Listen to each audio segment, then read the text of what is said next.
No, and you make a good point. But the only problem is you say they're going to school. Well, apparently they're not. According to the Wall Street Journal, absenteeism is through the roof. Absenteeism is when you have chronic absences or you miss a decent percentage of school. That means you're kind of chronically absent. Well, that number before the pandemic was about 15% nationwide, give or take. After the pandemic, obviously it doubled, but they kind of figured, okay, well this is going to rebound. People are going to come back to school.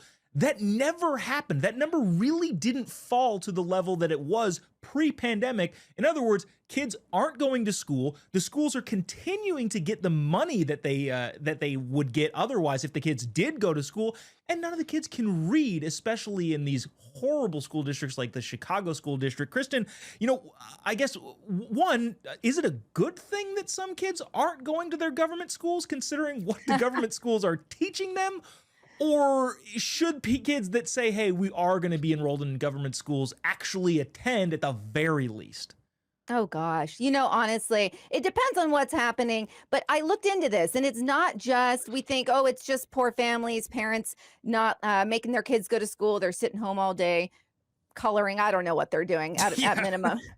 Video games, I don't know, but that's not the case. This is actually, we're seeing this in middle class and upper middle as well. And I think, what I find is that absenteeism, it's not just laziness, it's a referendum on a broken public school system. We had a glimpse into what was being taught in 2020, and we didn't like it. And so for me, I pull my kids out, right? But not everyone can do that. And so I see them saying, I saw what they're being taught. It's not much. It's not good.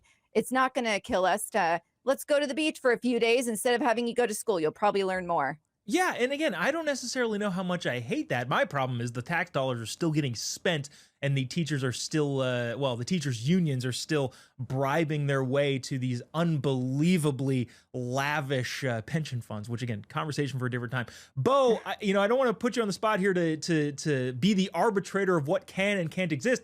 Can the public schools, the government schools, be saved, in your opinion, from an outside perspective?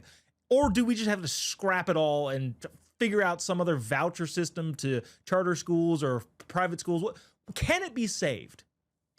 I think it can be saved. Now, I don't know if you guys can tell just by looking at me, but I didn't go to a lot of school, and I would have gone to a lot less had the schools been like this today. We've had a problem with our schools for 30, 40 years. We've nationalized our education system, and everybody's got a basically a script to follow. And we need to get back to independent learning. I think private schools and school choice, which will allow schools to compete and make our system better. I think the problem is the unions. So I think it can be fixed.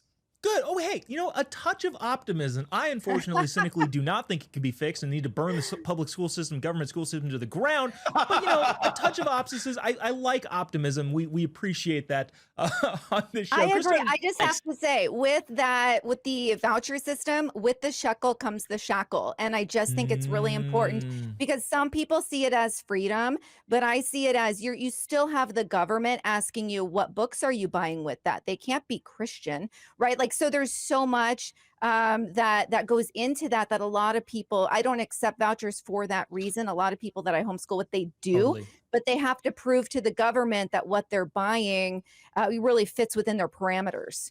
What it really comes down to with that in mind is I want an exemption on my property tax because I'm not spending that money at government schools. So therefore, there we go. We solved it.